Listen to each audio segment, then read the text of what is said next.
Okay, time alignment today, and impulse alignment and phase alignment. Which is the best to use, and is there even another way? I have been dabbling with time alignment ever since the subwoofer, and to be fair, time aligning with phase, I think, is the best way to time align a subwoofer, after doing it really for all of these years. But time aligning subwoofers, in my opinion, is really not difficult from what I've seen. And again, this is really just from my experience. It's easy. I don't know if it's because the waves are... there's so much distance between each wave, and it's like low frequency. But generally speaking, I found it to be easy. What I settled on is aligning phase at 40 hertz. I found that actually gave me the best response.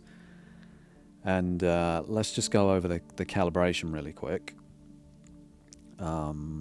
So, where are we? Alignment tool, left and right, reset just in case. So I know I did go over this in my sub-calibration video, but just if people are just searching for phase, time alignment and things like that, I just want to discuss this. There's a lot else to discuss. It's not just phase and impulse. There's actually another way that I've found that can do this, and also I'd like to talk about some of the test tones in Spatial Audio Calibration Toolkit that are really, really good. They're excellent. And then when calibration is finished, you need, say, a disc like this to make sure your lip sync is correct. So, yeah, I've been playing around with this disc after using my new method, and yeah, it's excellent. So, okay, so back on to the subwoofer.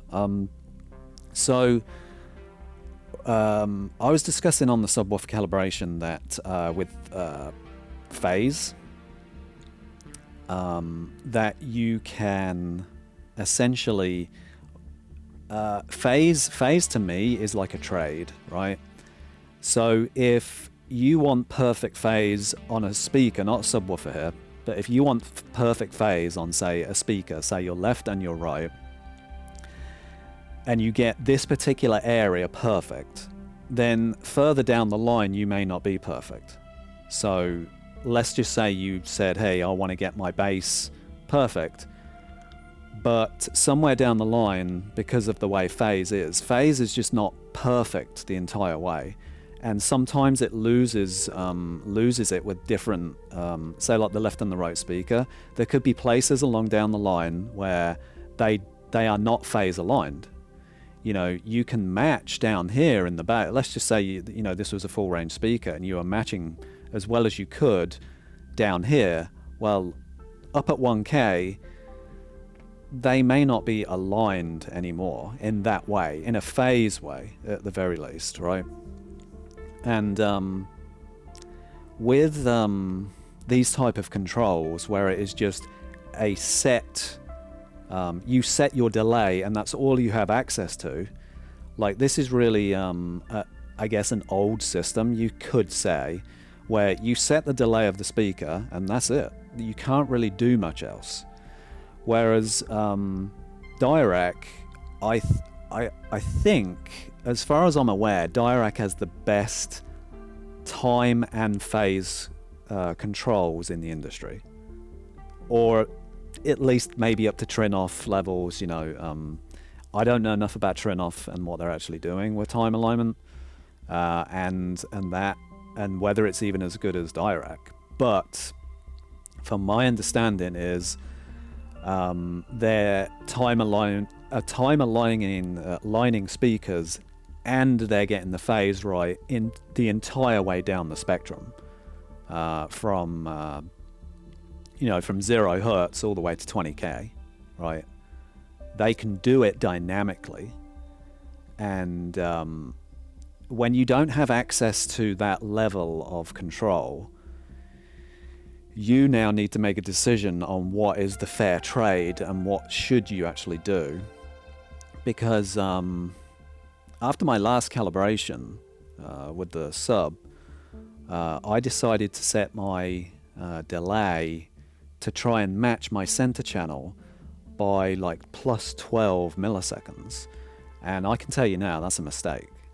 So I like to learn myself, and you know, I like to get in here and test things, see what works. I've watched hundreds of videos about time alignment, and everybody does it a different way.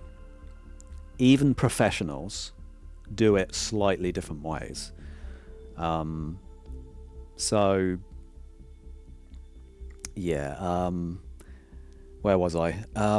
So basically, it's really a trade, right? So if you look here at, say, 100 hertz, the phase between the two here, what colors are we? Blue, and it's another blue. REW hates me, but actually it's green. Okay, it's green and blue, sorry. So the phase is off here, but it's also off here at 30 by more. So one thing you can do here is just phase align them, right? At, say, what is that, 90, 95 hertz? Around there, right? If you did that, you're putting in a delay of 1 millisecond, right? But as you can see here, because you're aligning for something high up here, you lose slight performance down here, right? Another spot, say like where we're having issues with maybe even a dip, you could align, say, for here, and you get these as close as you possibly can. But doing this, because of the way the room is reacting to this horrible dip that I had, you're trying to correct that, but you can see here the phase slopes are just falling out. And this is only at 2 milliseconds, right? Only at 2 milliseconds. I found one benefit I have with these subs is I'm in a symmetrical room. The subs are exactly, I won't say exactly, but relatively speaking, they are in the left and right corner of my room. So I'm saying, roughly speaking, they are in the same position, right? Relatively speaking, they are in the same position. One is in the corner and the other one is in the exact opposite corner. So the delay between one and the other should be almost nothing, right? Because they're in the same position relative to each other, right? So they really shouldn't need hardly any delay to be perfect. The thing is, though, with a subwoofer is you need these micro changes in delay to actually increase performance. One arriving slightly earlier than before, the Dirac speaker say, arriving slightly early or equal to the other, could make it so the bass at, say, 40 hertz is not quite as loud as it could be. And again, even with the subwoofer here, this is just a trade. You are trading a performance one for the other, like a tilt system. If you trade bass in this area will start to fall slightly. You can, and that's the thing with phase. If you're aligning in that way, right, with phase. Now with the subwoofer, I think from what I've done over the years, and I'm looking at the phase slopes here, the traces, and I'm also looking at the actual performance we get when you align some. I found that aligning at 40 hertz on a subwoofer, at least these subwoofers, They go down to 25 hertz. Aligning at 40 and you align phase at cursor gives you a delay of 1.79, right? For me, that's good, right? It's really good because I've had delays greater than 6 milliseconds before on these subs, and when you pause a disc just on a bass drum, boom, you just hear the echo. And that's past 6 milliseconds. If you're into 12 milliseconds, it's like, no. I don't think you can do that. So having a delay of 1.79, it's imperceivable or imperceptible, whatever the word is, to your ears, right? You can't hear that. But what it's done is it has allowed these phase traces to become relatively even. We've traded some performance here, right? And you can see it. We are drifting down, right? But we have gained performance from 30 hertz. This is better. This dip is actually better. And you just start to lose performance here at around 80 hertz and it's drifting down. That's the trade I was willing to make. You cannot hear this delay either. And this is a big deal. Now, about hearing delay. You do not want to hear delay, because if you hear delay, you're going to hear an echo, right? And again, I think a good rule is to never delay more than 6 milliseconds of any speaker when you're trying to time align it. It's distance that you put in on a receiver, that's one thing, right? Which I'll go into in a minute. But if you try and align a speaker to one another, it can never be more than 6 milliseconds, in my opinion. Once you start to hear an actual echo, and you can test this with the subs, when do you hear the echo? Pause it on a drum beat, and when do you start hearing echoes? So that I just wanted to discuss that part of time alignment, like with a subwoofer. For me, 40 hertz and a line phase at cursor is the best. It's gave me the best response. I have never had bass so deep in my room.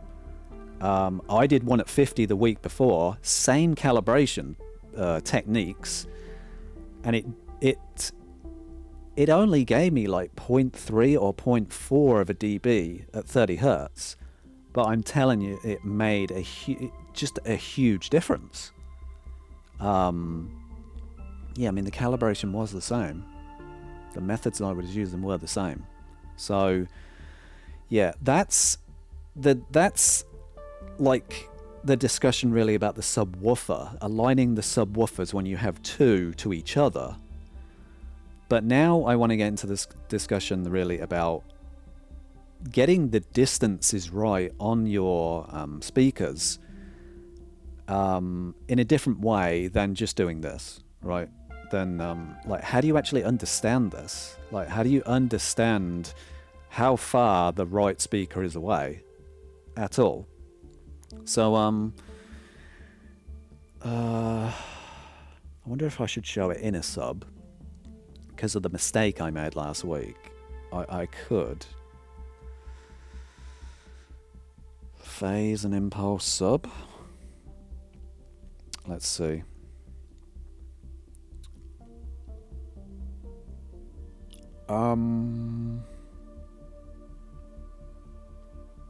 Okay, so we're on 4, yeah.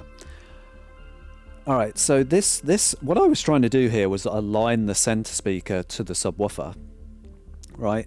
And I was doing it with phase, and REW said, because I was aligning at maybe 60 hertz or 80 hertz, around there, and REW said to me, delay the subwoofer by 13 milliseconds. I was like, even on the video, I was like, that's a lot, right? That is a lot. I did it, and I started listening to music, and music is the best way to know when you're wrong and when you're right. Because one thing that does help with, say, me, is because when I was living back in England, I took a mixing class, and basically I was taught how to mix on turntables. Wasn't taught CD mixing because, to be fair, CD mixing was actually kind of new then, and mixing on CDs was bad back then. Like, it was horrible, and I did not want to mix on CDs. Anyway, it was really bad. It's good now though, like digital files, and it's probably better than vinyl now. You know, it's a lot easier now. You know, but back in the day, CD players were a nightmare to like. You just didn't have that tactile feel of mixing vinyl, like, and touching vinyl and just being a part of it. You just didn't have that level of control. Anyway, coming from this background of knowing beats, knowing bars, and things like that, you understand when drum beats are supposed to arrive, and you understand when snares are supposed to arrive, and mixing on these down and up beats of drums and snares and things like that, you know when you're tight, right? When you're mixing in and you're mixing in tight, and you understand when one mix of one song is mixed on top of the other one, and those drum beats from the bass drum and even the snares are just locked in, right? Well, it's really the same thing, mixing in this way of a subwoofer to, say, a main, right? I want you to listen to music, right, with a drum beat. Now, trance is probably the simplest stuff to listen to, right? Trance, house, all that type of stuff. I don't listen to that music, but if you want to just listen to that music for timing and work out, yeah, this is a good song to test it with. I haven't got any examples, but you want to hear for those drum beats to, say, snares, because when you have this much delay, 33 milliseconds, this is on the impulse, right? When you have that much delay in the system, you listen to like trance music, and I'm telling you right now, you can hear the delay on the sub. What I call it is baggy bass, right? The bass is baggy, it is delayed, and it just does not sound good. The opposite would be for the bass to arrive early, and I would now consider that bass tight, right? And I was listening to music, because movies don't really get it. There's a few movies that you can say, oh, maybe that bass was delayed, but it's very difficult to actually know. With music, though, I can listen to music and I'm like, that doesn't sound right to me, having that much delay in the system, knowing it and then hearing it. So having that background is good, but you don't really even need to have that background to like understand this. Like, if you've been listening to music all of your life, you should have, I'm assuming you have some idea of rhythm, when things are supposed to come in, when, not so much when things are supposed to come in when you to mix to. You may not know things like that, like, like 8 bars and 16 bars and stuff like that. You don't need to know that. You just need to know the rhythm of drums and snares and when you are out of time, right? So, yeah. But what I want to show here on this screen is that anyone that has been doing this for a long time should, a professional right here, should be able to look at this screen and say, yeah, this calibration is wrong. Just from looking at this screen. I don't need to see this. I don't need to see that this is 33.3 milliseconds out. You don't need to see this. The impulse peak actually has nothing to do with me not understanding why this is delayed by too much. So if you go here at time 0, right? Time 0 is right there. Yeah? What's the problem? The problem is the impulse peak, which is here, 13 milliseconds, That's where the speaker starts, right? The speaker is starting here. How do I know that? I'll show you in a minute. The speaker's starting here.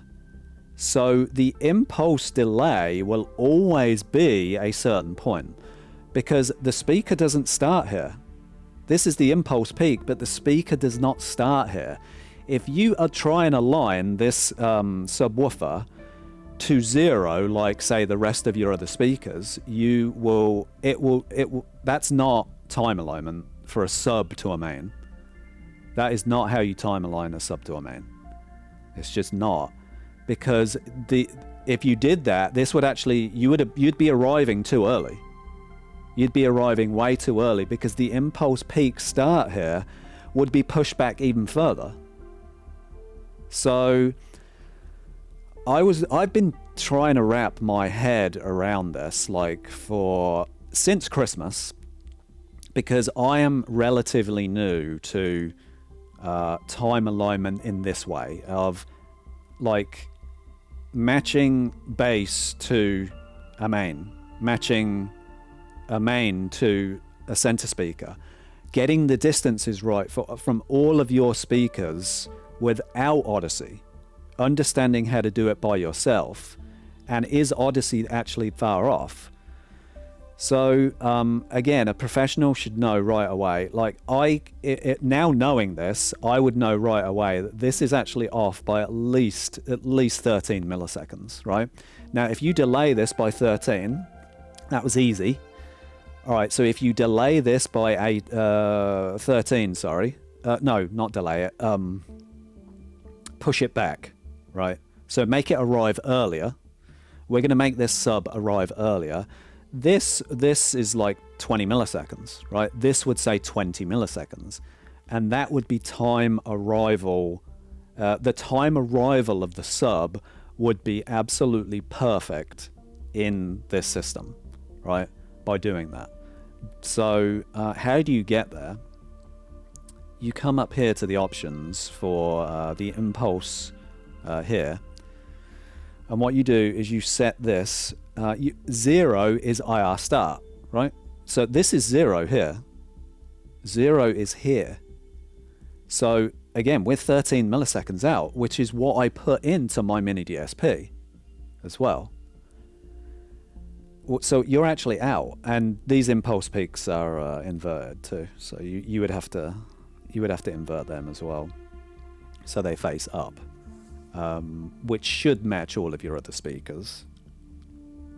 So if I set this to this is IR start, and I was like, okay, so at the start of the impulse, it would put this to 0.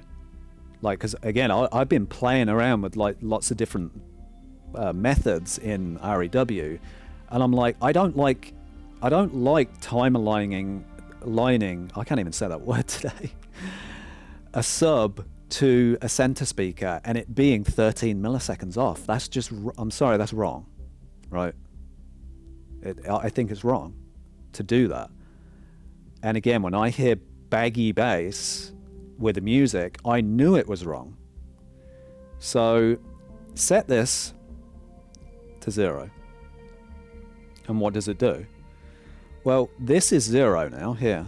And again, this is 0 at the IR start, the impulse response start, right? So now you can see how far out of a delay that we were out. So this is meaningless, this 18 milliseconds. We're not doing it because of that. But we were 33.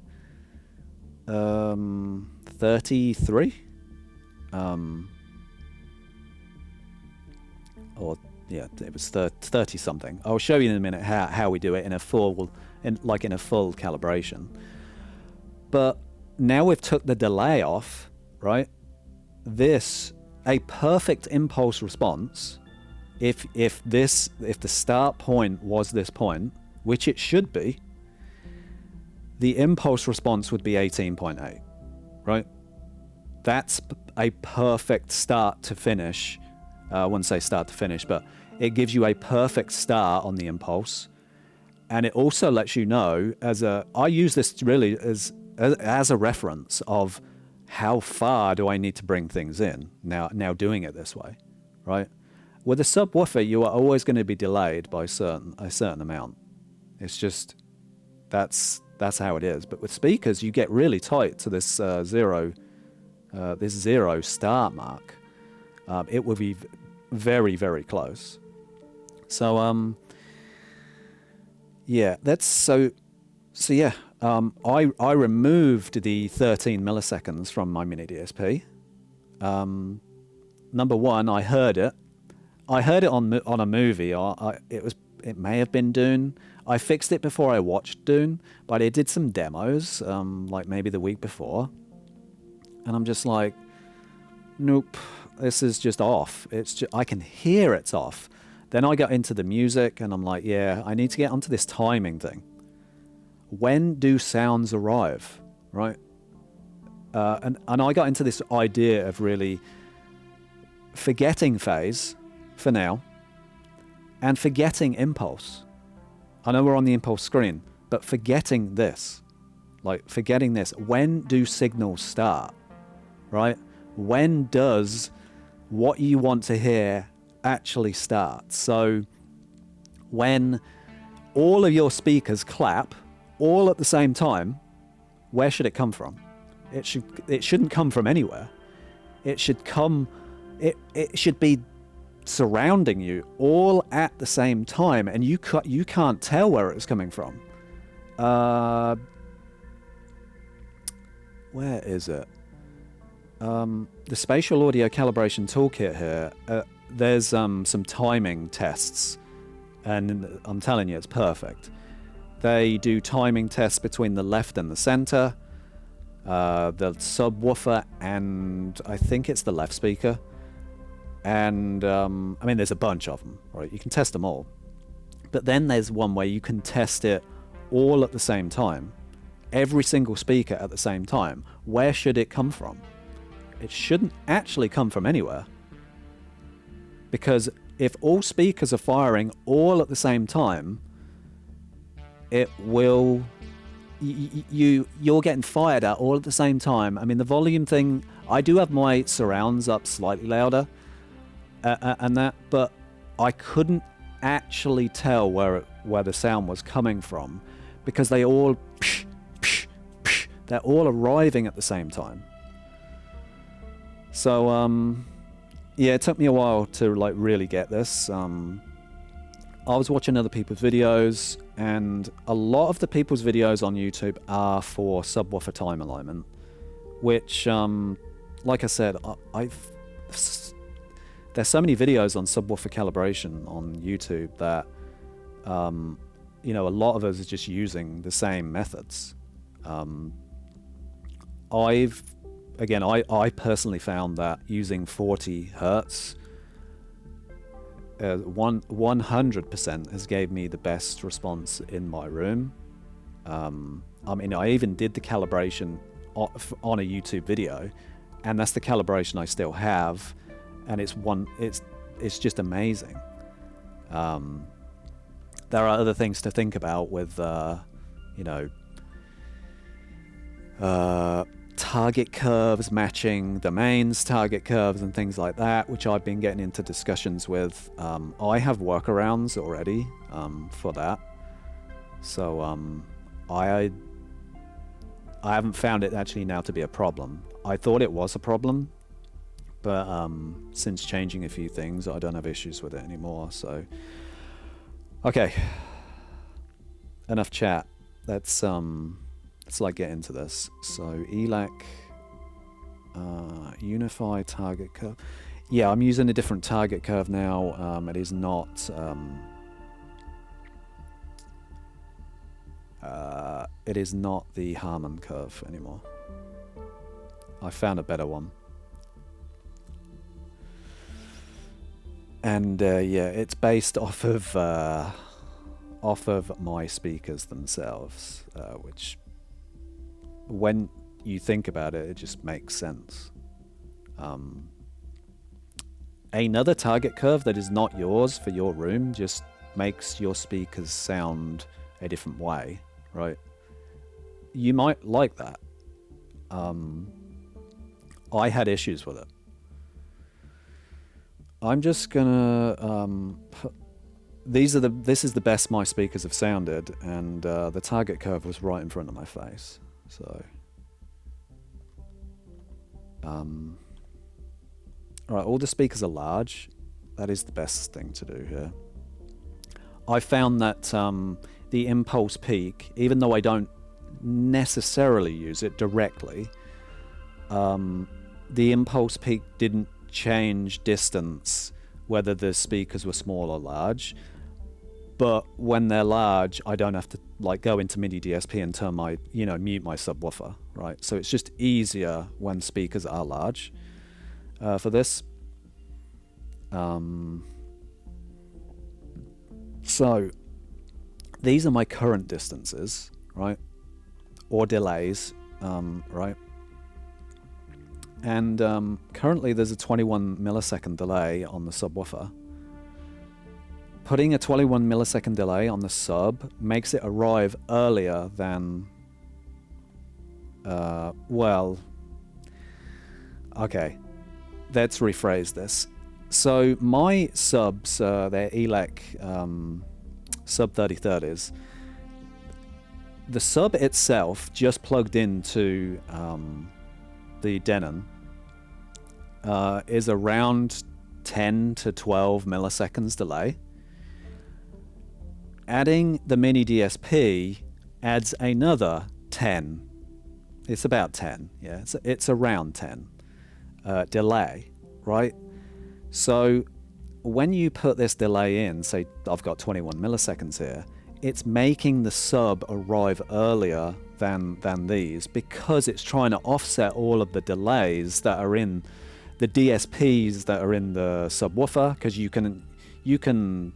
I can DSP even in these subs, right? You don't technically have to use mini DSP. You could do it in there, but it's really it's difficult to use compared to a mini DSP. But then you put the mini DSP in, and now we're getting even more delay. You have to offset that, right? So this, in theory, makes it arrive earlier. Or another way you could look at this is these lower numbers are being delayed by more, right? They're being delayed by more to match the alignment of these subs. So one thing you can do here, and I'm using my backup file here, and the reason I am is just because if I press file and save by mistake, then it just erases, it just saves over your file. So I encourage you to always have a backup of things that you've done, and if you want to play around, then use a backup file, or just any file system that you can say, hey, I want to test this before I make changes.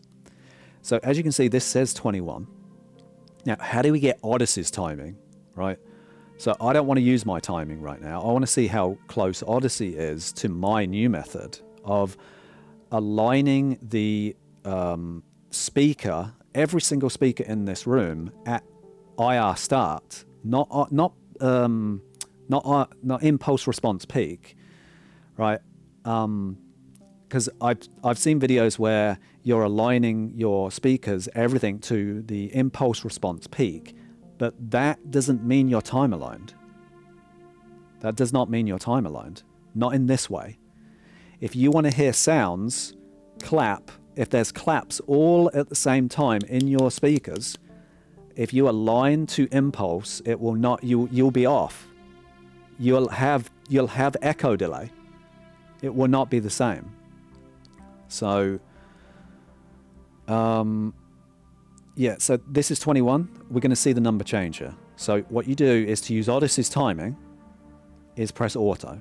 Right now, this is locked. We're going to unlock it again in a minute, and it's set them to Audyssey's default times. 18.54. I set it to 21. So how good is Audyssey at using the method that I'm now using as when sounds start compared to when sounds start in all of the other speakers? Yeah, let's just transfer that. So this is my current calibration, but with Audyssey's timing, right? Audyssey's default timing. I'm not going to say that Audyssey has got this incredibly wrong. And one thing to think about here, it is unfair to criticize Audyssey's timing, because I've done EQ to these speakers as well.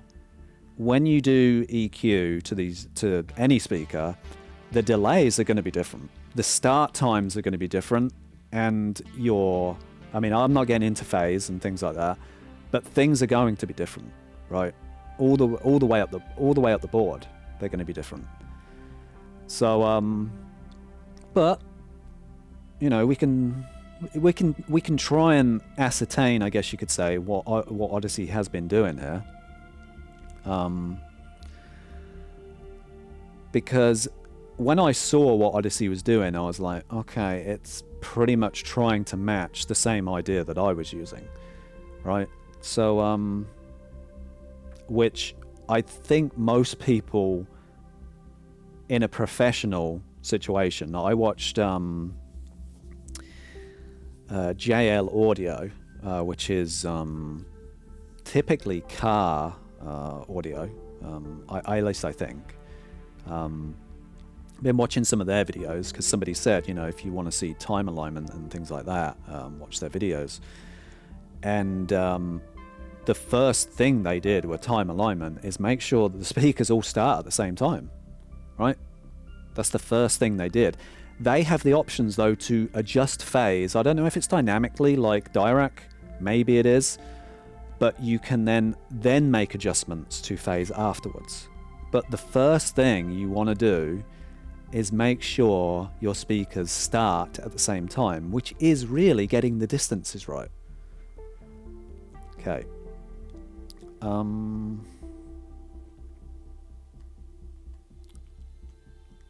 What speaker? I'm not going to do the center because that's like, the impulse and the timing is from that speaker. Even though I think some changes can be made, I want to use other speakers. So, front right. Let's use the front right.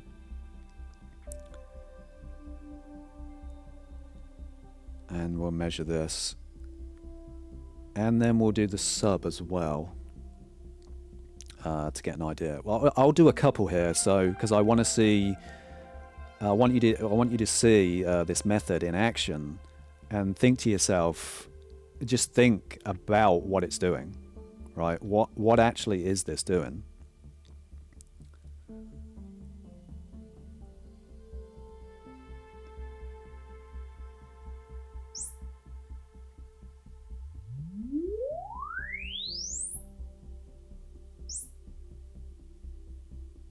Okay.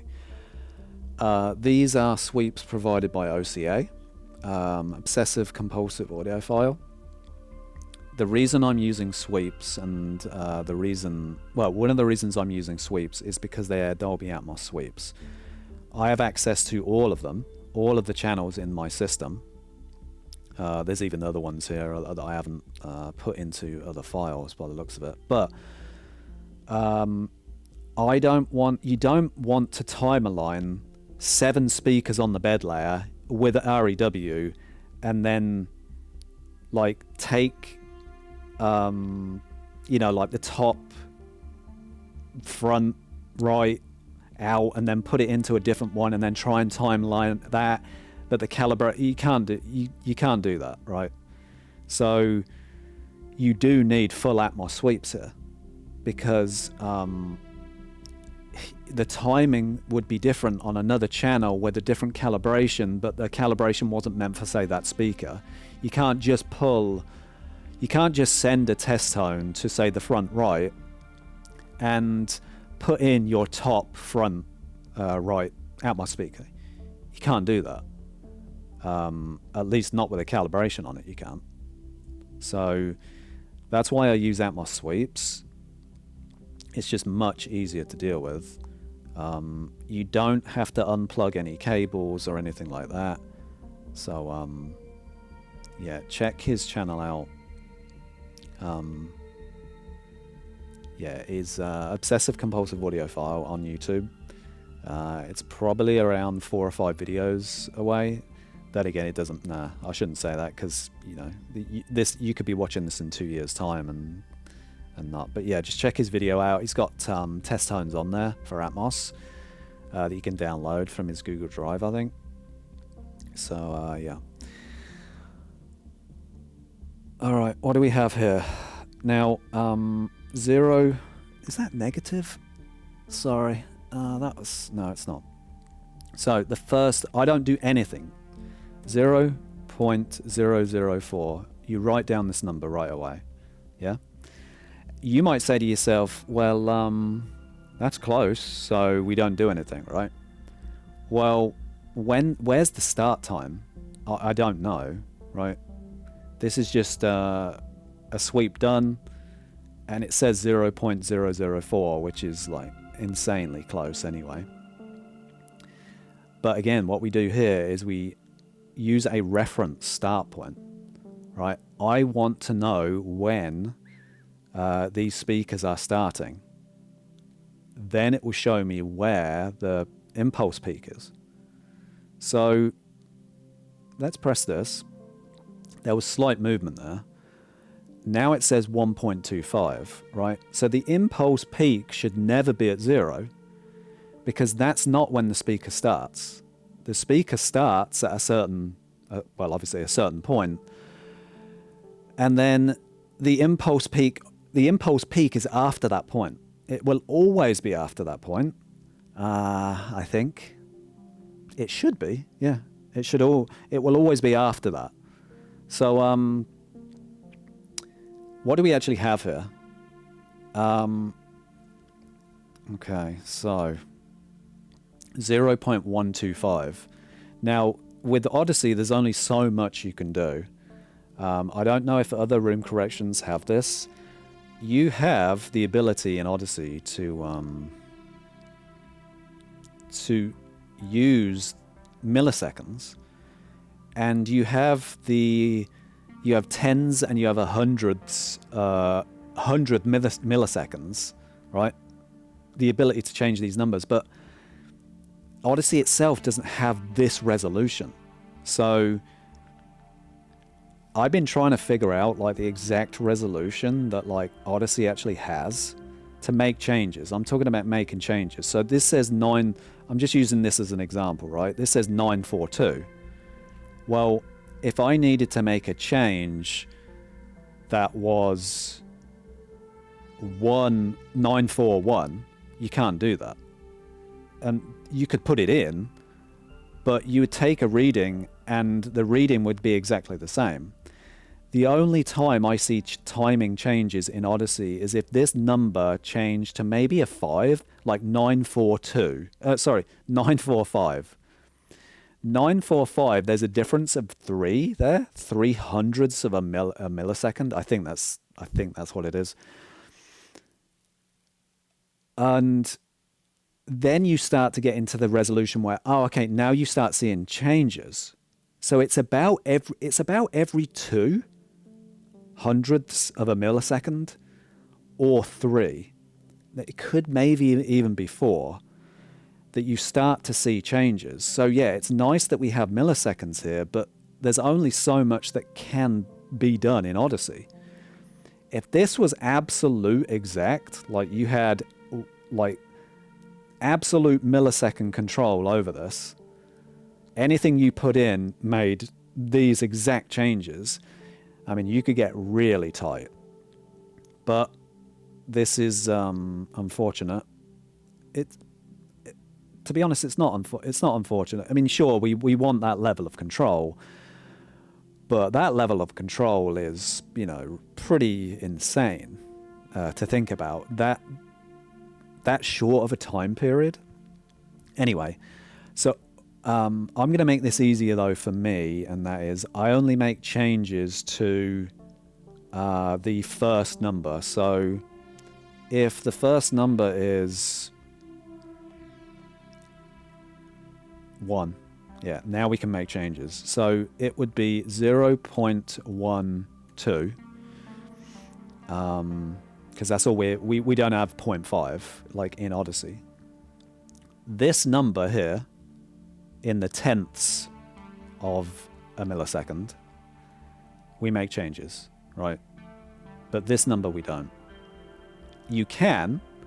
I'm not saying you can't, but just for this video, I'm not going to make those changes because I'm going to bounce back. So you can go slightly too far, and then you would have to bounce back slightly. And it is a bit of a trade of where to put these numbers, right, in Audyssey. Again, there's only so much resolution you have, and even my current calibration, I kept this easy and only used that number, right? If this number said 0.2 or even 0.9, I wouldn't change it, right? I'm done, right? Yeah, sure, there's the 9 hundredths of a millisecond,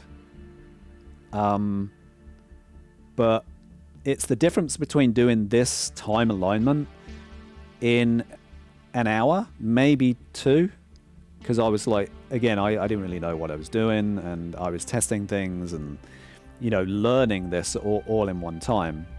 But it was the difference between getting this done in an hour versus it taking 1 hour to do one speaker, right? When you get into this type of resolution, this last one, in Audyssey, it can be a back and forth.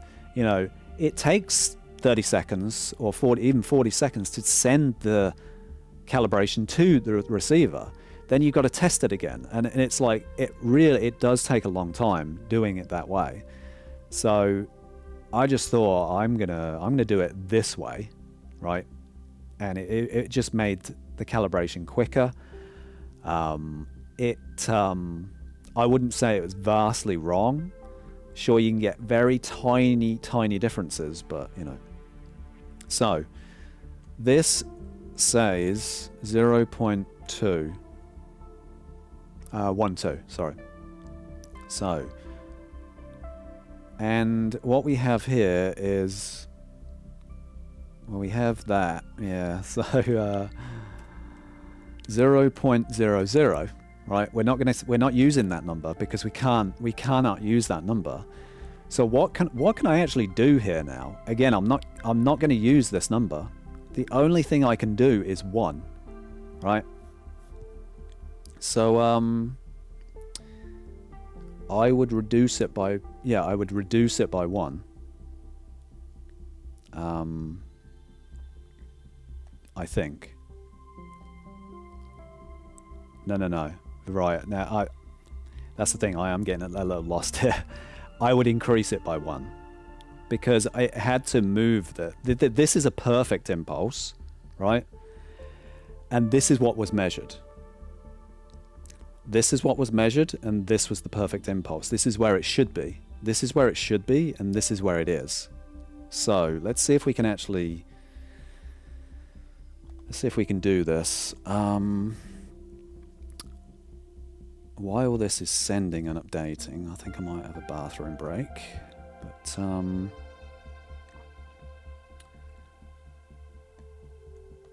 okay. What speaker were we on? I think it was front right. Let's double check. Pretty sure it was front right. So the first number, again, I don't want to change that. I want the sound to arrive later because it was arriving early. It was arriving on 0, and a perfect impulse response start is 1.12. So yeah, I'm trying to think. So that's the thing with Audyssey, because of the way timing is, it's like everything is the exact opposite of what you think it is. So this I'm going to put to 8, right?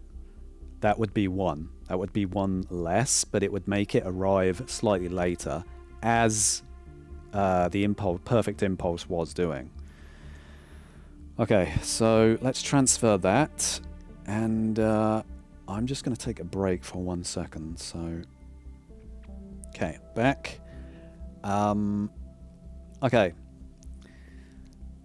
Whew. So let's measure again.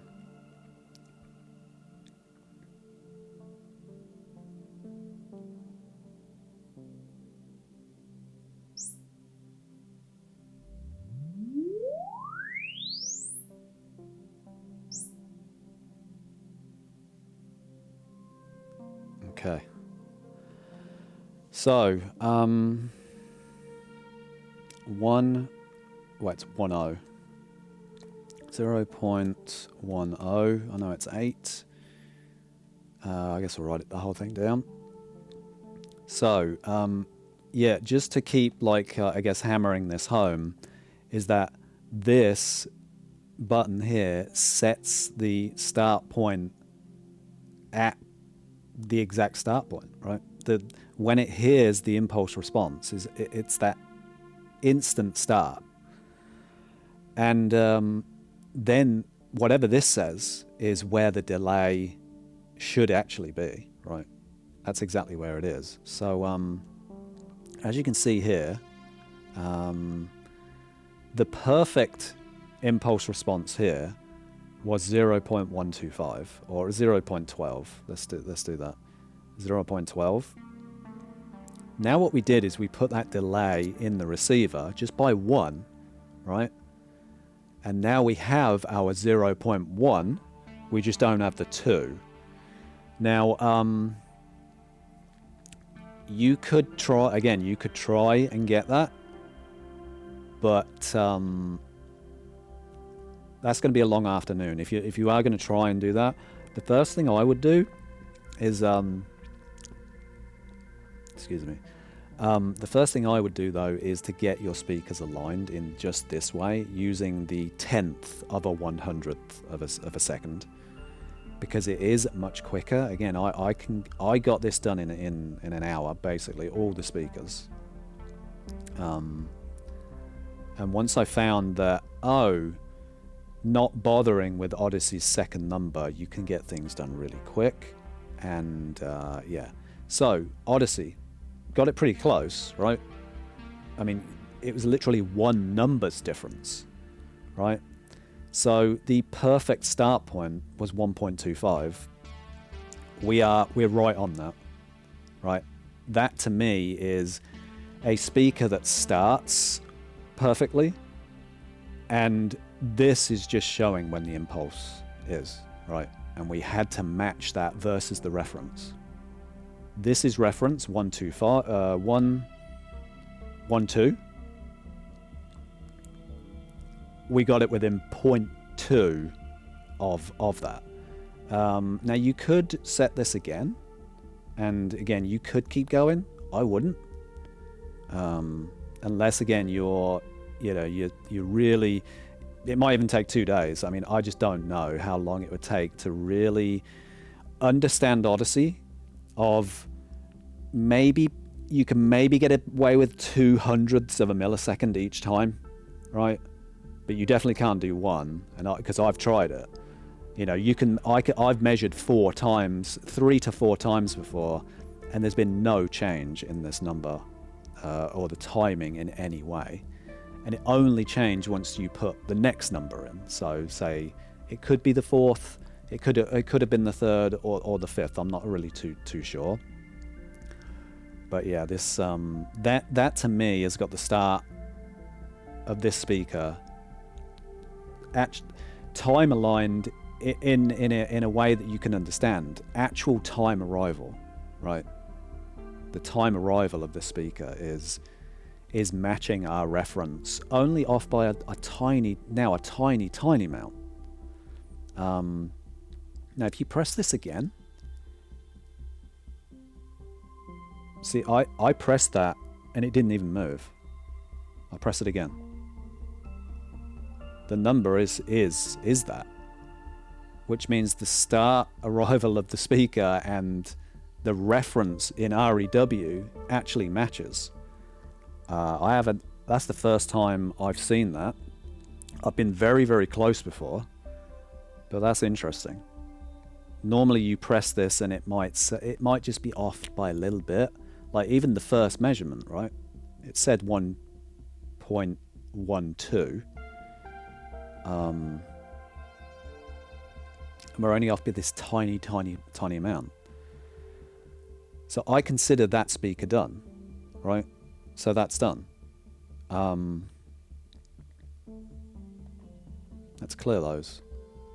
Let's do the left speaker, and then I'll do the sub.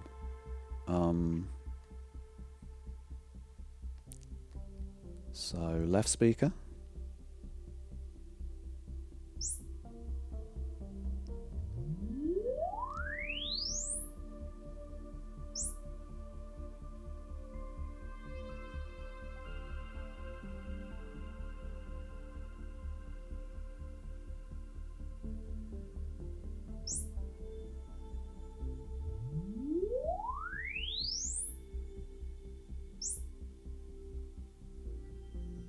Okay, again, first thing you do is write where negative. Okay, that means we need to use positive numbers in Audyssey. So negative 0.079, is that? Okay. Yeah, I am just getting my head around it, like, about what I need to do with numbers if this number now says the same thing as like 1.25 or 1.78 or something. So same thing. Where is the perfect start alignment on this speaker? Press the button. I saw the movement. 0.06.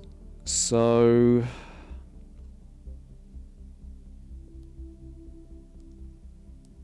okay. See, with this one, I think we're almost there, and I'll show you why. Because it's not greater than the distance between the second number.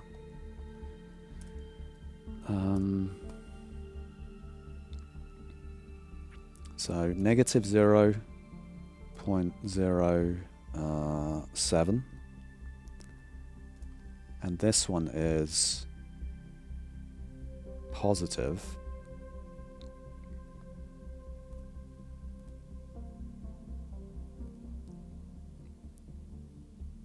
0.06. The difference between these two numbers is 9, right? Is my math right? 3, 6. The difference is 9. What that means is that we're dealing with a number again that is out really for the most part just outside the resolution of Audyssey. I could attempt to get slightly closer, but yeah, that would let me see. If we're currently measuring this 3, could I just get to positive? It's actually 2 because it's 7.9.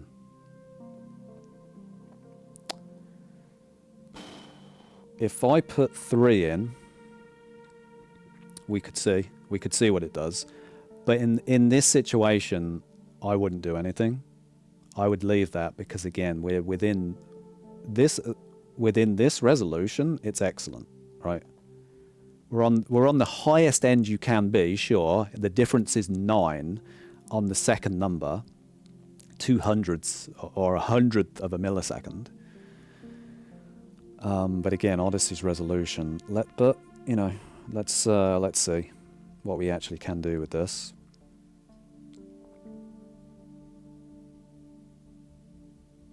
So this is front left.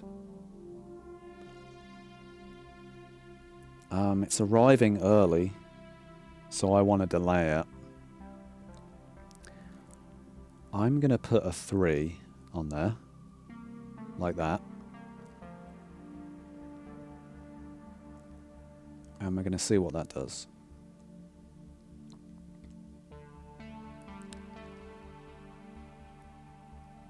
What this is showing, though, is that Audyssey is doing the same thing, right? How accurate Audyssey is up for debate. But as you can see here, the changes that I'm making compared to Audyssey are very small. Very, very small.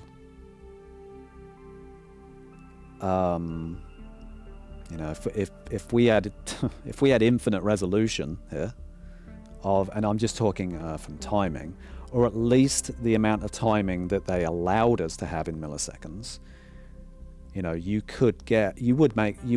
I would be making changes then, because I would put that number in, I'd measure it, and I'd absolutely get it. But again, you're bouncing around this a little here. So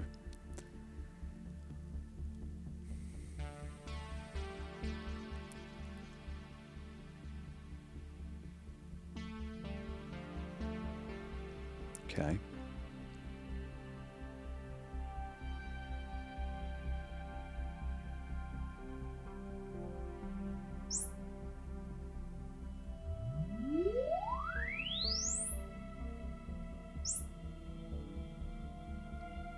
Okay. 80. See, it actually didn't move, right? I know you can say, well, it went to 80, so we're actually arriving the most micro hair before, and we shouldn't have. Or should we? I went the wrong way. Yeah, that's what it's showing. I actually did go the wrong way. Yeah, because I wanted to delay the other way. Okay. But a good mistake to make on a video. And look, you make mistakes all the time because you're testing this to see where to go. At least now I know the direction that I went was wrong. But if you look at this, 2, making a change of 2, only gave us 1, right? So maybe I need to be a hair more aggressive with that change.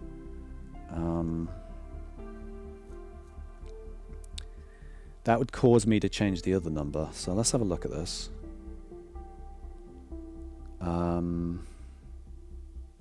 So I put 3 on, so it'd have to be 8. Let's do this then. 8, 7. So that would be 6 altogether. It would be 4 from the original, and 6 altogether from what we have now. Right? I know these are very small changes, but I was considering the speaker to be relatively perfect anyway. Let's just see what this does.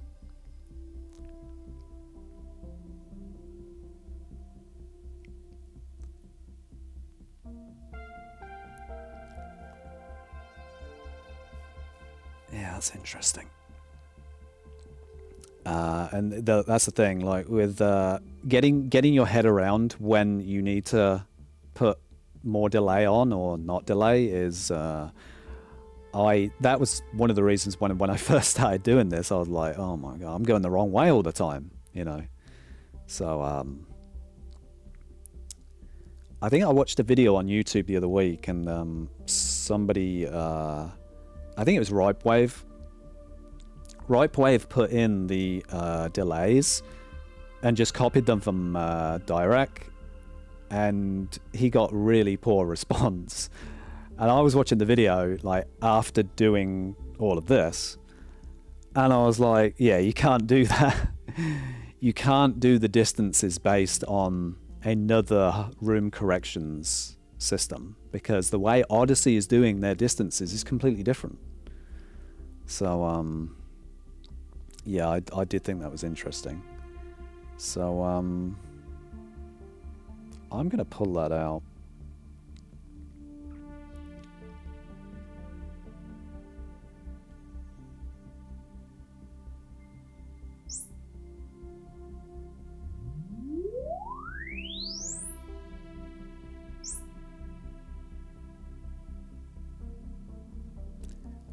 Now we're back to, again, we're back to our original of 0.079. So even though the total changes that I've made are 4, we just don't have that resolution, do we? We just don't have that. This is the problem, right? So, you know, what do I do? Do I do one at a time until I see a change? And this is the thing with Audyssey, is that when is the next point? When is the change? You know, what number do I have to put in to make this change once? And would it be too much? Because remember, we're within 1/200th of a second already. And yeah, I consider this, without going completely super OCD about it, which I have in the past. Again, I would consider this done. This speaker was a bad, you know, for a video. Hey, it's just the way it is. So with that being the case, before I do a sub, I'm going to do a different speaker, just to see if you can see it in a different way of, oh, well, that really did make a change, and, you know, Audyssey was out. Surround left? I'm going to do a surround left, and we'll see.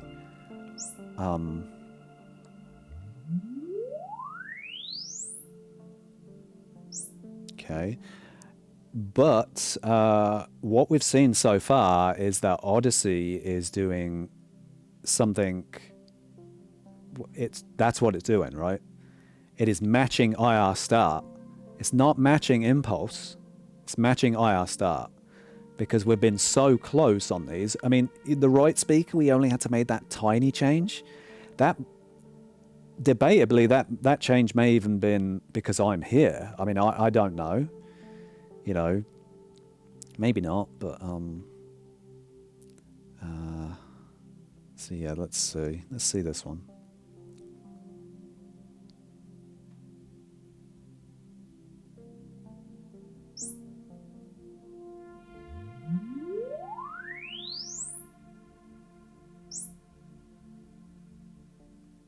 Ooh, we're off a lot compared to the start time.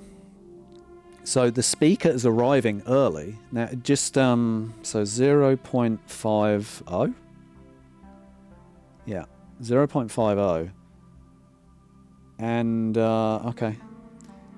So, let's see when the perfect start point is. Ooh, okay. 0.06. So we're just 5 ahead, basically. Is one way of looking at this. 0. Actually, that's negative, isn't it? Yeah, that was negative. So 0, 5, and then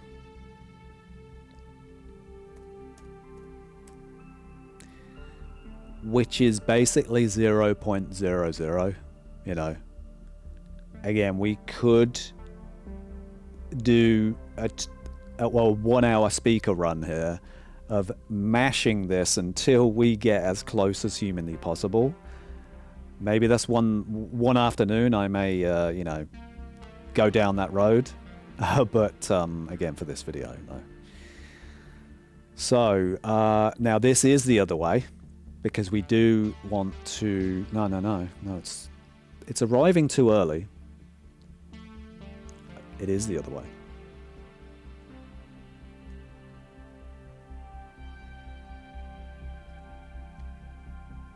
Yeah. Speaker was surround left, and it was 5. So we want to delay. So that would be 4, 4, 4, 2. That would be 4, 2. Some might be saying that's the wrong way. I don't think it is. This is Audyssey, so it would the subwoofer's far away, right? Think about this. The subwoofer is far away, so it puts more delay on. It was like 18, or my version was 21, because it wants to start that speaker earlier than what it is now. This one's starting too early, so you want to go the other way. Let's see. You know, let's see.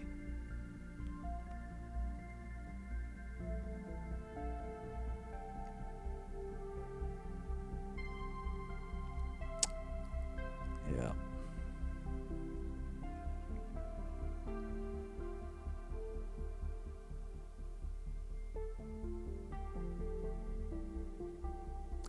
I'm not sure how well I'm doing to actually show this method here, but you know, this speaker though might give you a real idea of what is going on, because it's a larger change than what we've dealt with on the front so far. So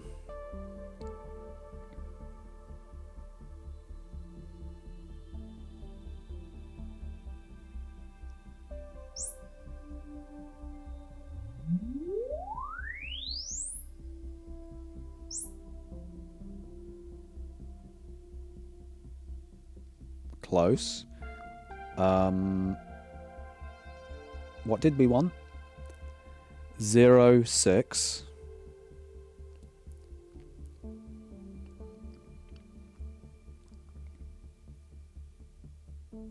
That's it.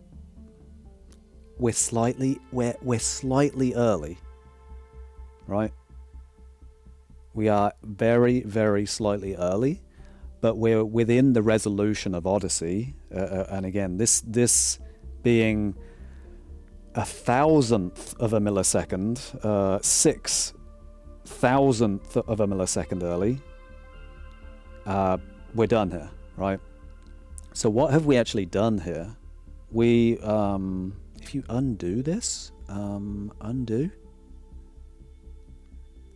We were 5, right? So we were arriving way too early. What does this mean though? Let's say all of the surrounds were doing the same. The speakers on the surrounds were arriving early. What this means is if a helicopter goes over the top of you, and let's say the Atmos channels were the same, right? They were suffering from the same thing, right? That the speakers were arriving early, actually late. Now I'm getting confused. No, they're arriving early because this is the 0 point. So, and we had to push them back, yeah. Whew. Anyway, a helicopter goes over the top of you. With this calibration here from Audyssey, the helicopter starts to come over you, right?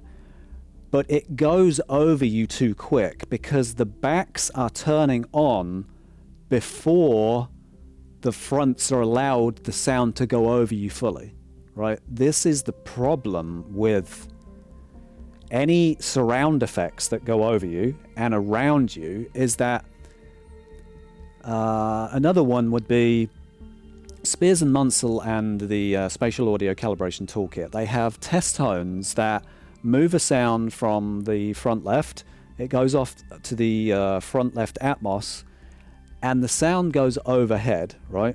It goes overhead, and then it takes over to the surround, right? Or the Atmos top, and then goes down. If you don't have this set right, these delays, right? Even though they're small, these are small changes, right? They're still less than 1 millisecond, but you're going to get this speaker turn on too early. So instead of the sound being able to move through the middle of the room, it doesn't. We get blasted from this rear speaker way too early, and you don't have this continuity, I think is the right word, of passing on the baton, so to speak, of a sound from one speaker to another if they're not arriving at the same time. So once I found this idea here of perfect IR stats on all of the speakers, the sound was much better. When I listen to music and it has the bass drum kick, the timing is perfect. The timing is absolutely perfect. Let's do the subwoofer, and that'll be the last one.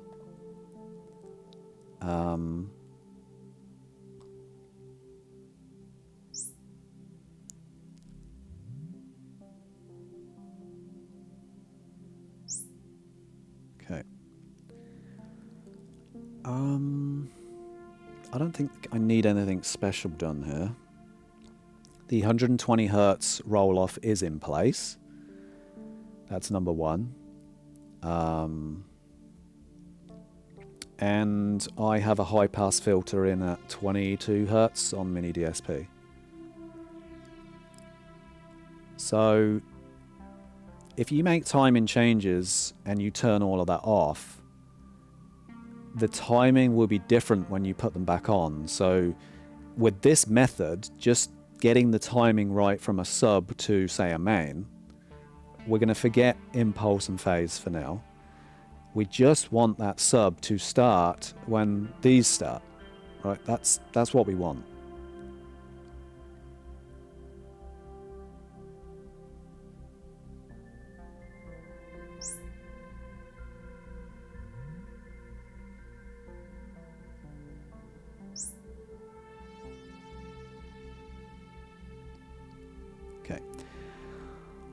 Okay, so again, the first thing we do is write 21.7. 21.7. Good. We're dealing with numbers that Audyssey can actually use here. We're not in the those thousandths or anything like that. So 21.7. Now, as you can see here, well, in Mini DSP, I had to invert the impulse. I had to invert the subs, right? Because these were pointing down, and this was pointing down. So I did invert those, and now we're pointing up. So I did fix that. The delays on the Mini DSP are just using that 1.79 on the right sub. That's it. There's no extra delays now, and again, this is why it is 21.7. Because before it was like 33 or 36, something like that, right? Because of that 13 extra millisecond delay we had going in. Now, for me, I'm looking at this, right? The start point, you could say the start point is there, that point where we just start. But from what I'm seeing is it will be like there. I think it will be there. It may even be there, right? But we'll see when REW lets us know when the start point actually is in this sub.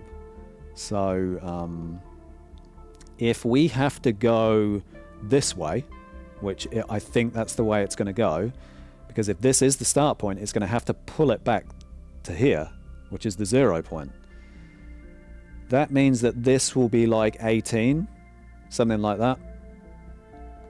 And this is why I used 21, I think, before. So let's press the button, and this should move this way, like this left way. It should move left. Okay, we didn't kind of see it that way, but right. So what it's done here, this is the zero line. So just as the impulse starts, right? Just as this impulse starts, is on every single one on the speakers as well. It does the same thing. It does it just after, well, I wouldn't say after it starts, but that point here, halfway through that first dip there, that's what it does on every single one of them. So what do we have? Thank God I wrote that down. So 21.7. So 21.7, and it would be take away. 18.9. 18.9. What's that? 2.8. Let's double check. 21. I always double check, no matter what, even if my math is absolutely terrible. 18.9. It was 2.8. And it's in a resolution that Audyssey has full access to. This should be perfect.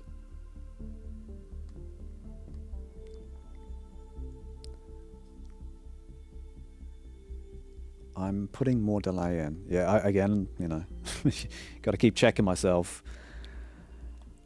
So. Right, this has to get added to that.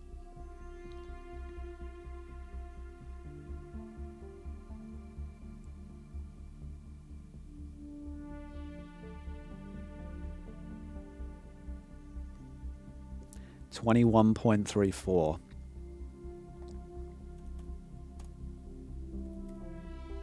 Let's double check. Where's the calc? Okay. And we send that. So this method is simply making sure every speaker starts playing at the same time. That is this method. And Audyssey is, from what I'm seeing here, Audyssey is attempting to do that because the front mains were almost perfect. The sub was a little out. I don't think it's trying to phase a line at 80 Hertz. And that's what this difference was of 2 milliseconds.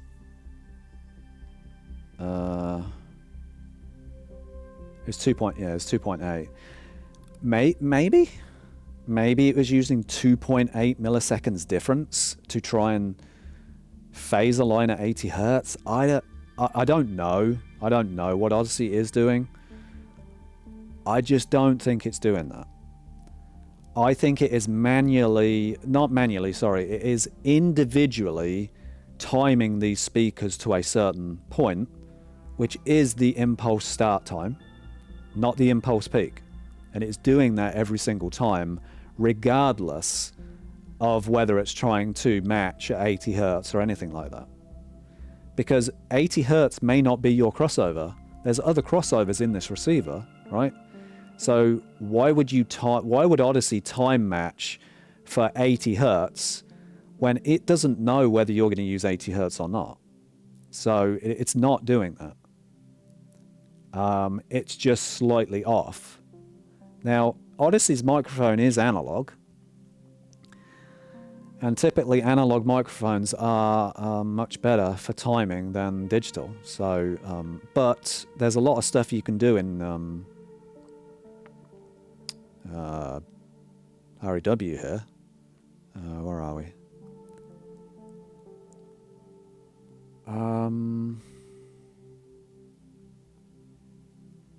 Adjust clock with acoustic reference, right? Every single measurement we're taking, there is a clock adjustment on the microphone. Every single time. So, at this point, REW is exceptionally detailed in the amount of adjustments that it's making to the USB. Let's do another measurement. So, just to get this, these subwoofers arriving at the same time as my front mains and this surround speaker, the impulse needs to say 18.9 milliseconds, right? I'm not prepared to, again, I'm not, in this video, I'm not prepared to get any, if we're out by like, it might say 18.8, it might say 18.7, or it could say 19.1, right? but we should be in that ballpark. And if we are, for this video, that's very close. And again, these speakers now are playing at the same time. That's all this is, and that's all I want. I want my speakers to play at the same time. If you want to make phase adjustments after this point, I would not make phase any delays greater than 6 milliseconds. I wouldn't do it. I would never do it on the mains. No way. Because the test tones on Joe and Tail's disc say otherwise. If you make 6 millisecond changes because you want to fix phase somewhere down the line, it ruins the test tone. It ruins it. You get echo coming from a corner, right? I've just made one change on, say, the back right. You get an echo on there. I'm not doing that. Because I want my sounds to arrive at the same time. I apologize if I keep hammering this home, but I haven't seen videos talking about it in this way. Actually, maybe the JL Audio video did, because again, the first thing they did was make sure the speaker starts playing at the right time, and that's really all this is, right? I wanted to make it as simple as I can, and I think from the left surround speaker, it started to look a bit more like, oh, hopefully that you were understanding this, and this sub hopefully will show what we're actually trying to do here.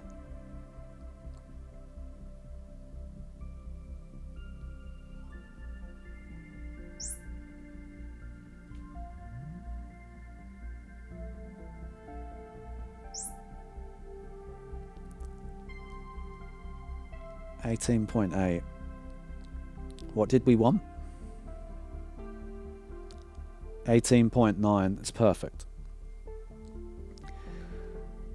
That is a time-aligned subwoofer now, because it matches the reference of the start point. So if you switch now between them both, this is 0 start, and the impulse, IRAW considers the impulse start halfway between this point, by the looks of it. That matches. The top one is the reference, the bottom is our actual measurement, right? It's exactly the same. Within 1 millisecond, right? No, it's not a millisecond, it's 18.9. 18.8. So it would need 0.1. Well, considering it's a sub, let's see if we can just get that 0.1. Because it's in the resolution of what Audyssey can do, so we should be able to get this.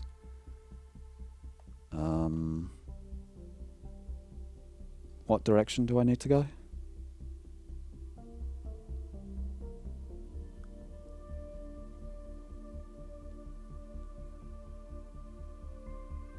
Oh, I went too far. So the sub is arriving 1/100th of a millisecond early. Yeah.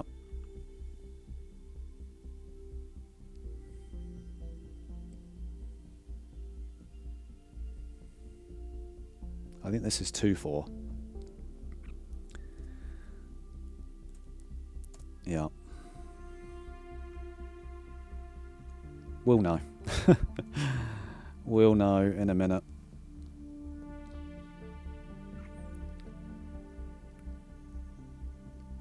Is that right? Less delay?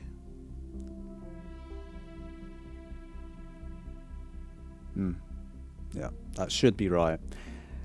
How much impact this has, though, with Audyssey, we're gonna have to see. I may have had to put like 1 or 2 in before to make a difference, and this might just be because it's in the sub region as well. The speakers, though, you can get these done real quick.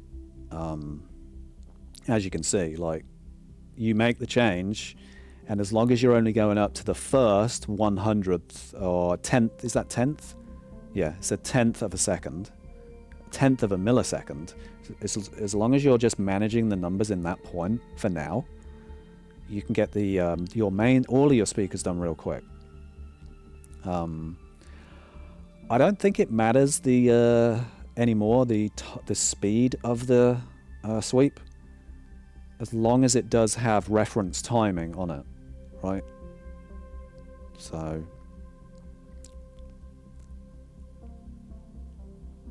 okay, well, we'll keep it.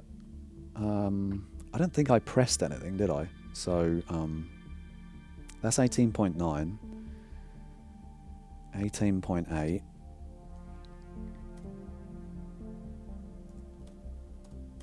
18.8. Let's measure.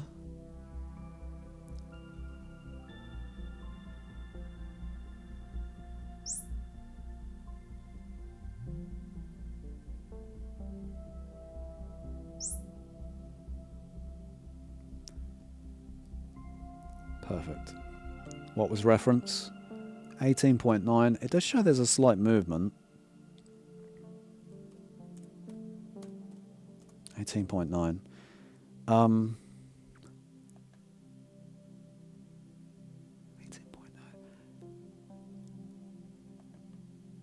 Okay. Maybe that is a thing. This is actually something I have seen before. I've sent the same file to Audyssey before and just re-uploaded it, and there could be micro changes in timing, right? We're that sensitive here that, you know. But for me, this top one, let's remove that now, is 18.9. 18.9, even though it's shown there is minor movement there. Top is reference, and the bottom is what we have. The number is the same, which is really all I care. There could be very tiny something there, but again, once you get into this now second number, yeah, I wouldn't bother, personally. This is how I've calibrated all of my speakers now. And what you need to do now is you need content that you can test this to. So, Spatial Audio Calibration Toolkit. This is it. This is by TECHNO-DAD and Joe and Tell. This disc is excellent, right? You can do, it's got full range pink noise on it, which means you can measure with an RTA. You could, so you're measuring directly from your 4K Blu-ray player, right? Or it's actually a Blu-ray, so yeah, it could be a Blu-ray player too. Which could be beneficial, you know.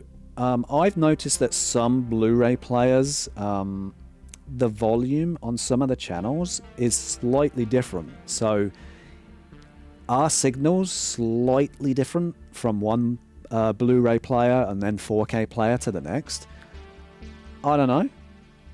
But with this disc, you can do full range pink noise and measure with an RTA, right?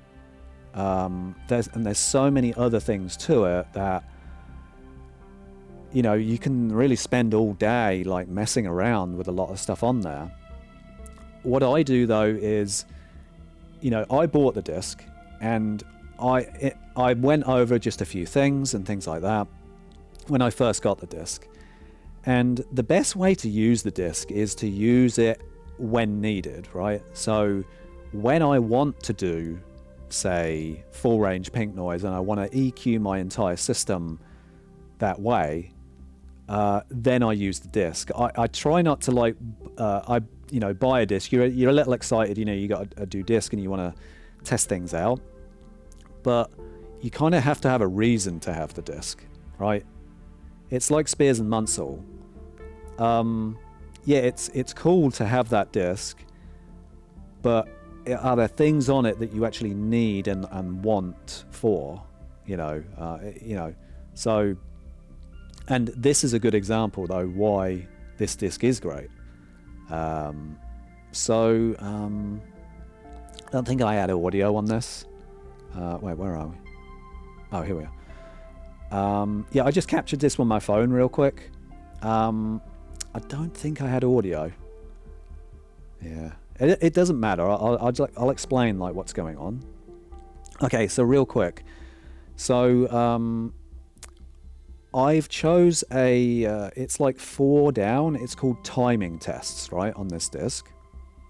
So as you can see, I apologize you can't see like really what's going on here. There is a left channel here, right, that is getting kicked up by a sound. By Chana is doing a countdown, and I think that there's a drum beat as well. And it is playing out of the center channel and the left channel. Now, after doing this calibration this way, you put this disc on, that voice should be completely anchored between the 2 center channel, plus you should not get an echo delay, right? Absolutely no echo delay. So I put this test, because Joe told me about this, it's like, we've got a really incredible test tone that shows when your speakers are arriving at the same time, right? So I put this on, and when the sound was arriving directly in the center with 0 delay, it sounds absolutely perfect. Like, it's just right there, right in the middle. It's not coming from a speaker. It's coming from a point in space that is created by those 2 speakers. Now, if you had it wrong, you're getting this like stuttery echo from either one side, right? I don't know which side it would be, but you could. We've shown though that Audyssey, at least on the fronts, I didn't do the center, but Audyssey on the fronts has appeared to have got this very, very good. It's just that delay was like half a millisecond in the rears. So yeah, let's continue playing this just real quick. Yeah, I was just testing this, and I was like, wow, perfect. Whatever the sound, that kicking up there, whatever that sound is, it was just kicking at exactly the same time. Another one. This might be front with LFE.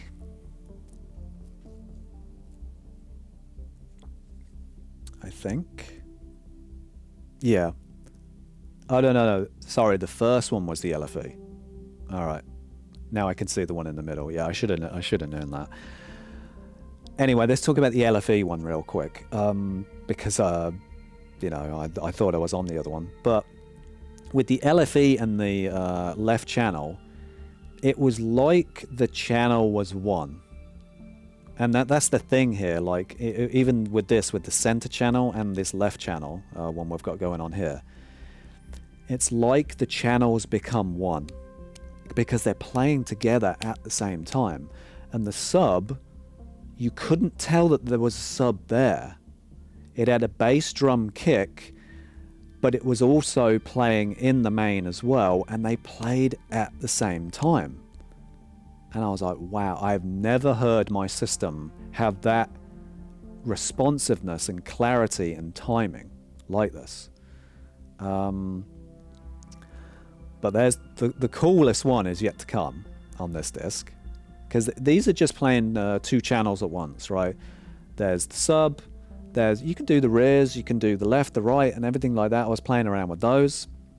But the best one is this. It's called Final Timing Check.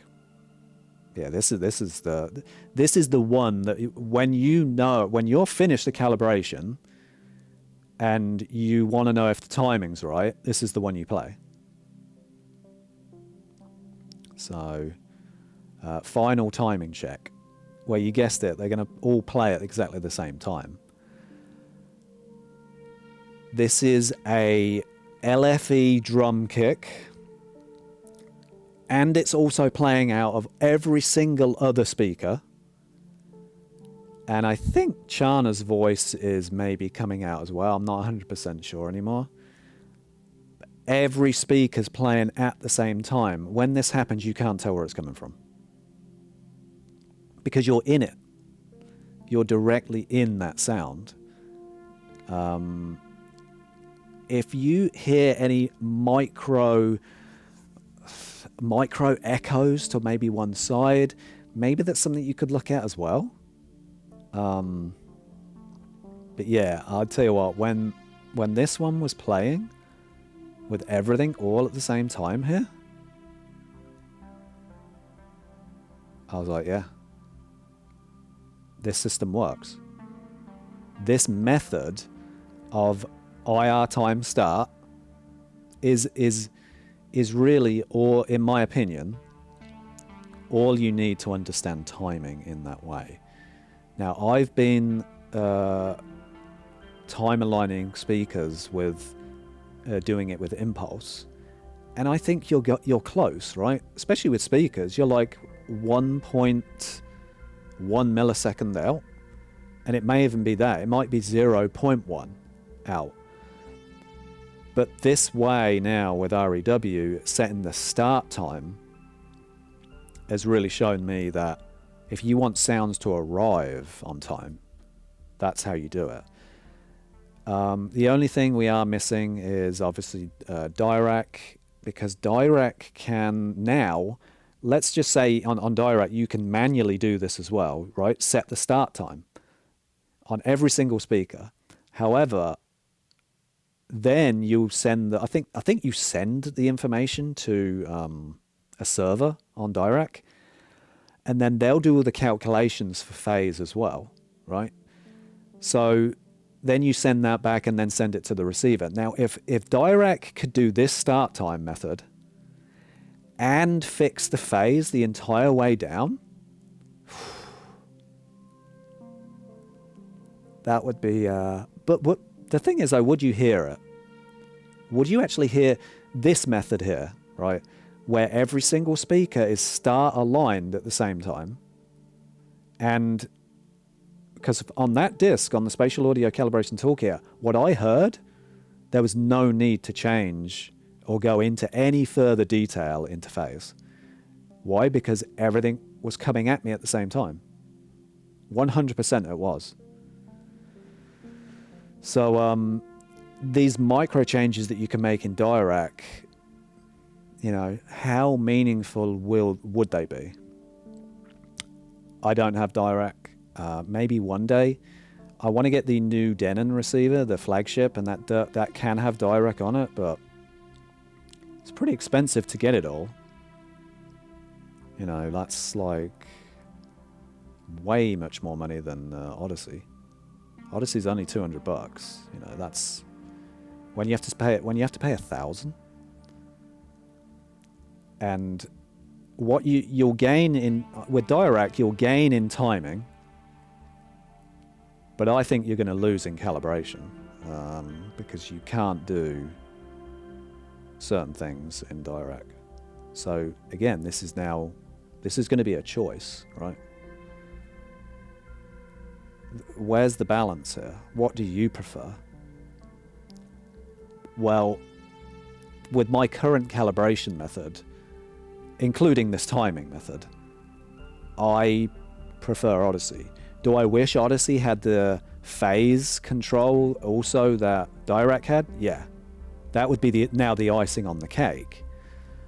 But if you lose accuracy in the actual measurements itself and tonality, no, that's not, for me, that's not a fair trade, right? So, because of what this disc did, right? This disc showed me that, okay, we're onto something here because the timing of all the speakers is arriving at the same time. So, this is Spears and MUNSIL, and this is the lip sync section. When you're making these changes, let's just say you had to make changes to the center speaker and some other speakers that were 1 millisecond. Well, your lip sync now is going to be out. Like I cannot have lip sync that is out, right?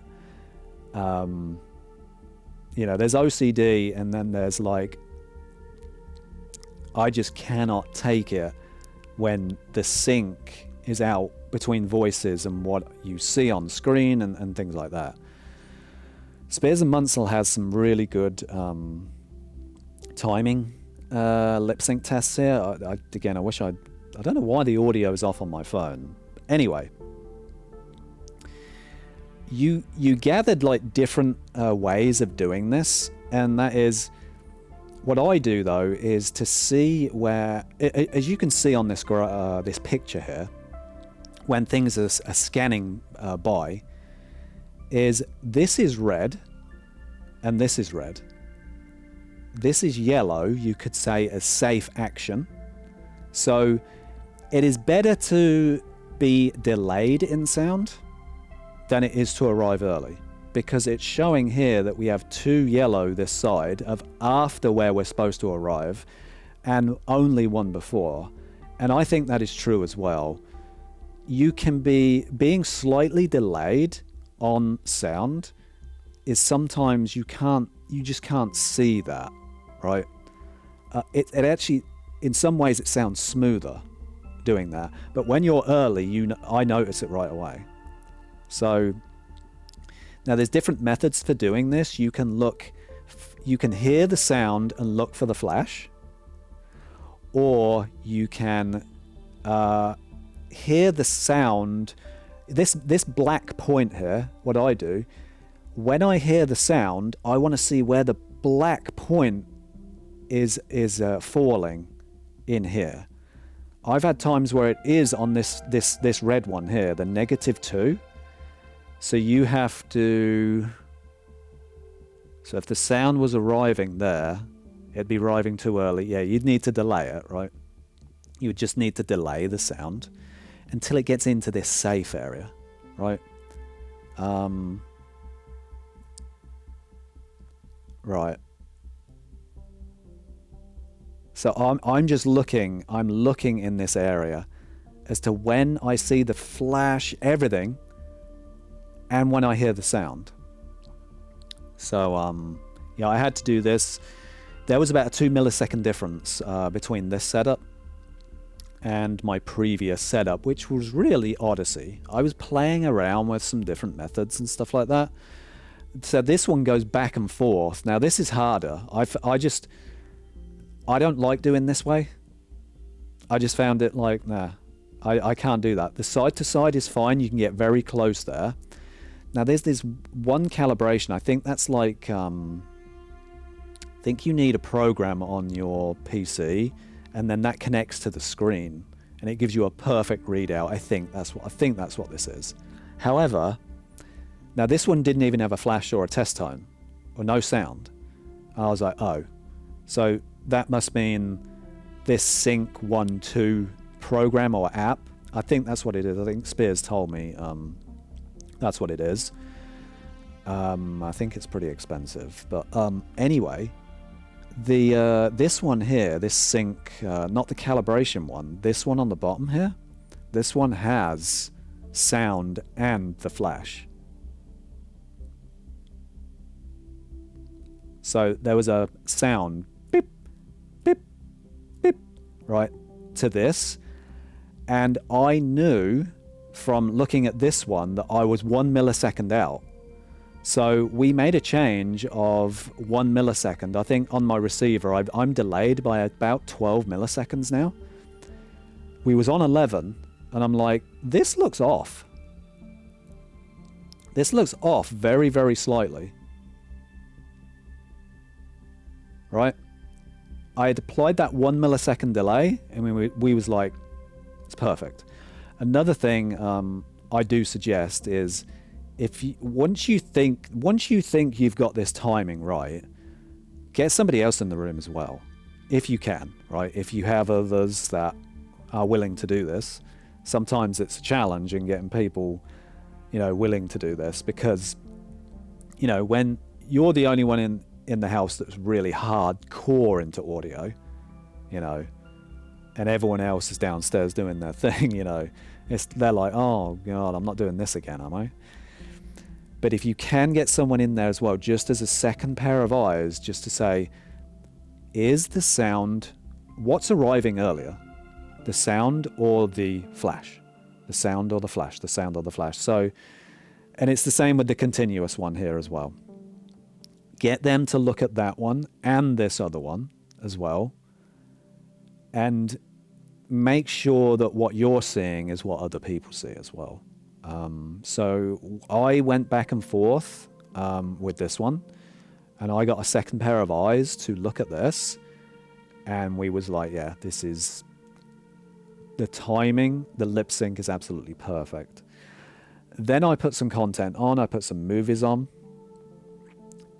and it's the first time, honestly, since I've been living in this house where I can say, when they talk, you see their mouth move. Like I was like, wow, it's perfect. So, yeah.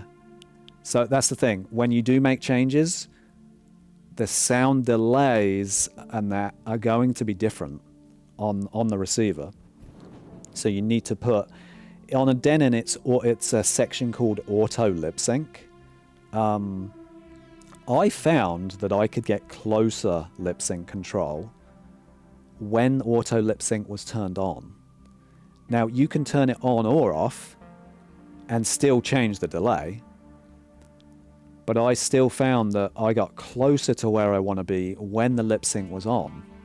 So I don't know if it's something to do with the player sending delay signals to the receiver and it just has a better way of dealing with it. I'm not sure. But no question that when it was on, I could get a much smoother look. When it was off, I don't know, I couldn't get it right. It was always either 1 millisecond before or 1 millisecond after, and I'm like, it's just, I don't know, it didn't line up right. But when that lip sync was on, it was perfect. So, yeah. I think that's everything I wanted to talk about today. I apologize if I'm kind of like, you know, almost excited, I guess you could say, and jumping around and things like that, maybe at the start. And maybe it took a while for you to see like what was like going on with this. But I hope in the end, like, you can like get this, that when you set your IR start of the signal to 0, that means it aligns, that's when the speaker should play, right? And you, obviously before, you write the original's time down, and now you write the reference, you take away the reference time, and you see what you've got left. And obviously you're gonna have to go which way or the other, you know, whether it's a delay or or not to delay. You know, you're gonna have to figure that out. You'll know right away though. If the number increases, then you're going the wrong way, right? After all the calculations are done, then you're going the wrong way. If the number's getting smaller, you're definitely going the right way. And keep going until the reference timing matches the measurement timing. Then, and do that with every single speaker, including your subs, and you will get sounds that play at the same time. You now listen to dance music. You can listen to any music, you know, every music has rhythm. It's just that music specifically, it has that bass drum kick. You've got some snare action. It's a lot more melodic, I guess you could say, that type of music, just to get a check. Obviously, if you've got these discs as well, there's test tones on these discs that are exceptional for timing. And once I heard that from the Spatial Audio Calibration Toolkit, when it's correct, it's amazing. when you watch movies with this timing as well, it's amazing. You know, sure, we had half a millisecond delay on the Riz. Well, actually, it was not a delay. It was the sound was arriving early.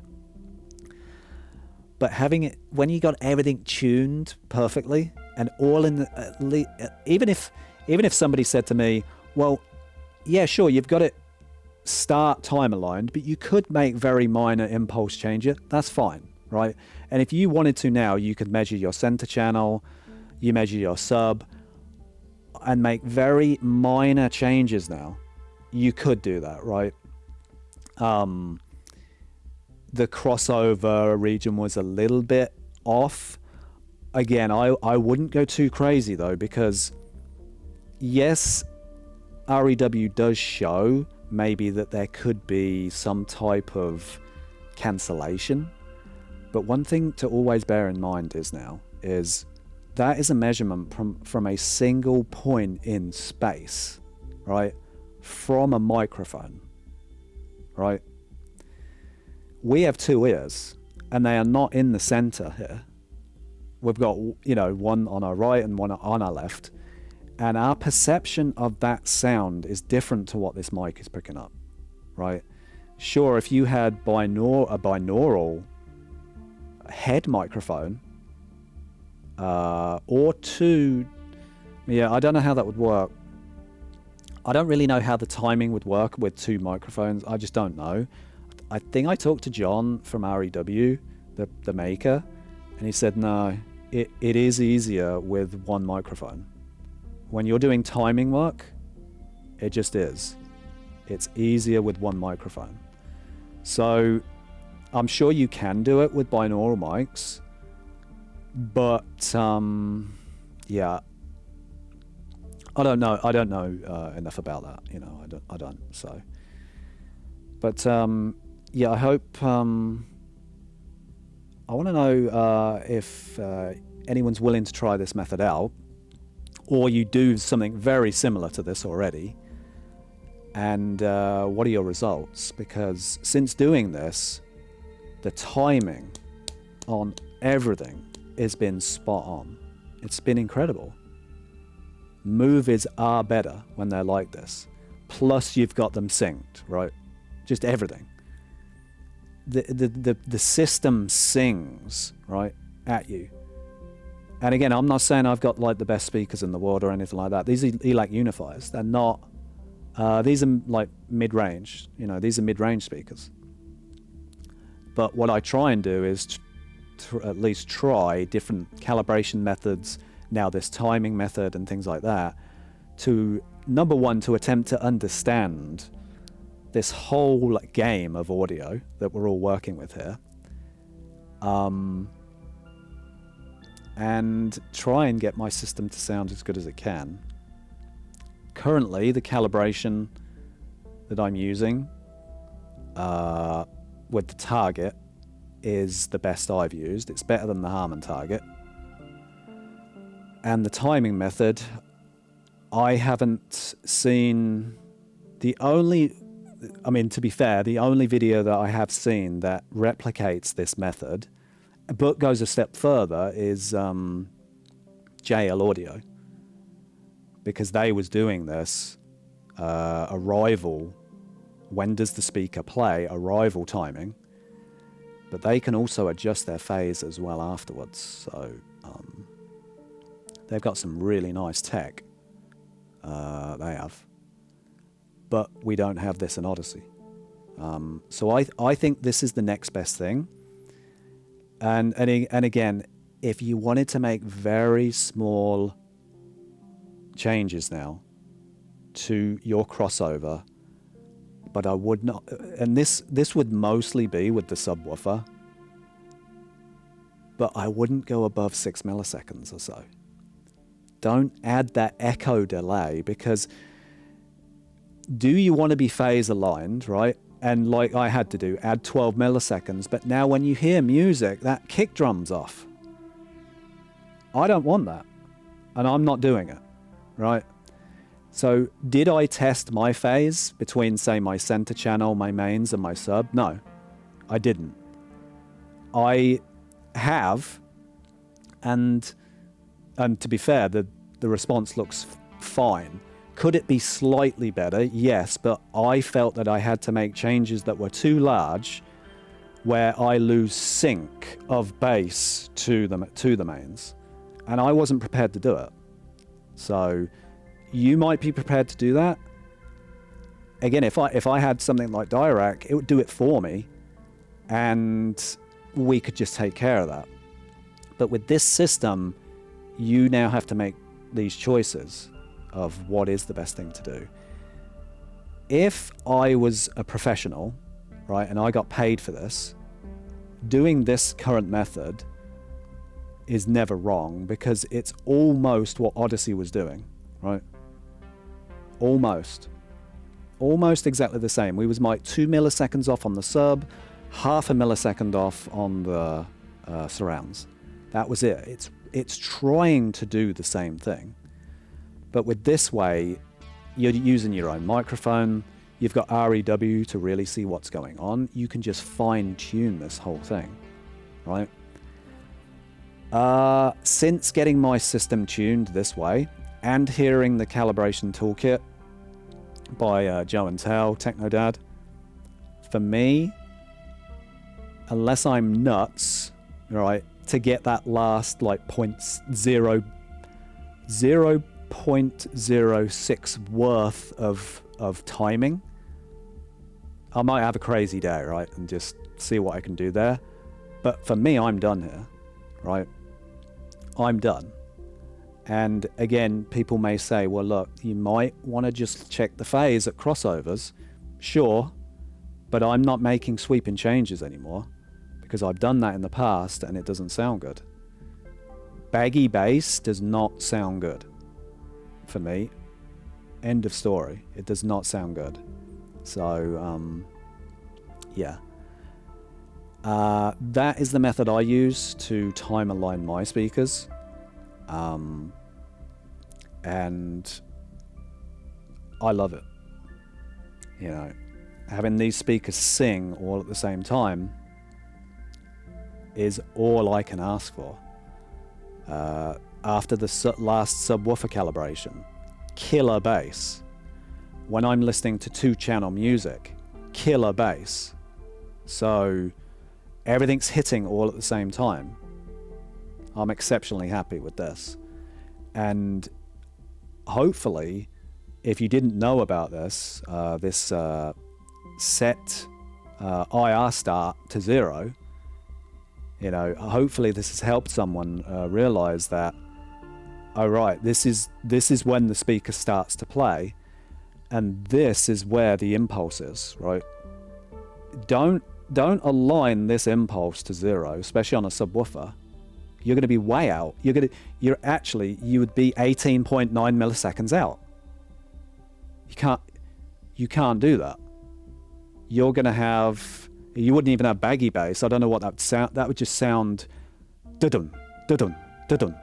You know, it's just not going to sound good, in my opinion. No, I'm absolute in the way I use words, but always think that I am saying in my opinion. That is not, a bass arriving that early is not going to sound good. So, yeah. Let me know what you think, and I appreciate you watching. Have a good day. Bye.